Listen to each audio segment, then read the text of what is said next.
It's awfully expensive to be able to try and get enough money together so you can not only buy the hardware, the steel and the wood, but also all the things associated with insurance, and you've got to make sure that the health and safety people are satisfied with the scaffolding that we have to put up.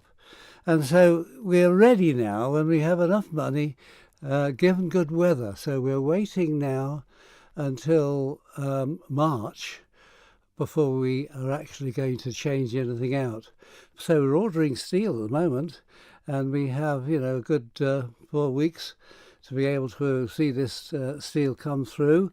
And some of the timber has to be bought from across because the forestry can't supply the length of timber for the beams, but they are prepared to help us with the other auxiliary pieces of wood that has to go on the pier surrounding the railway and things like that. And how crucial is the weather to getting some of this work done? Well, very important. You see, this is the point. This is why we're waiting now.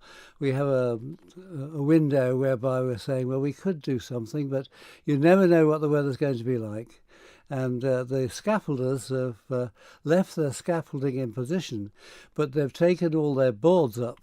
So there's no question of walking underneath the Bay One at the moment at all. And so that's very good, because they will have perhaps lost a lot of their planks if they'd have left it down. Well, now, what about materials? Because there was a lot of discussion before work started about using original materials or modern materials. Yes. Is this a problem, actually sourcing the right materials for the job? Well, it is. We're using as much of the materials we can, but it's surprising how by the time you've taken the bits off that have got damaged and one thing or another, you land up with bits of wood which is not suitable as planking to go back down again. And so we're going to be able to use all the stringers is going to be homemade from the forestry board, and also we're going to have special planks that we're going to put down in place of the planks that are there, and saving up all the original planks for further down the pier, so to speak. So that's the plan, and we all feel as if although we're not professional pier engineers, we feel as if we know enough about it to be able to allow us to go ahead. We might have to find some professional carpenters, because we really want to make sure that the finish of the pier on Bay One looks very professional, so that when people are allowed to walk on there, they're going to say, wow.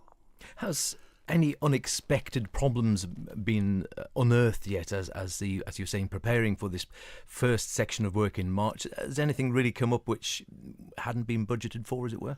Well, there are all kinds of things. You see, we're only really allowed to restore the pier the way it was, but I've always made the point that the government is never going to give us any money.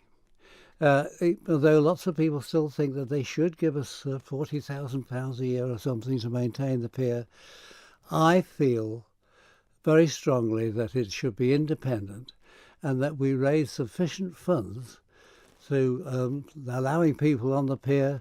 We create all kinds of entertainment, possibly, that's going to bring an income. We're not going to fleece people. We want them to come back time and time again. So there's no point in making it too expensive. But we have to recognise that there are maintenance people that have to work on the pier, and there's the materials that we need to buy to make sure that they keep the pier in good state. And so there's going to be a change associated with the way the pier looks, unfortunately, to allow income from different events and efforts. People used to walk on the pier, and they just used to walk up and down it, and that was enough. But then they relied on the government to take care of the maintenance over the years, and it's gradually deteriorated over 40 years, and it's not the way to go. Everything that anybody buys in the way of heritage, they have to think about how they're going to make money so that they don't rely on the government all the time to do it. The government is sick and tired of all the heritage items it has to maintain at the moment. And there are a lot that's going by the wayside because the lack of money.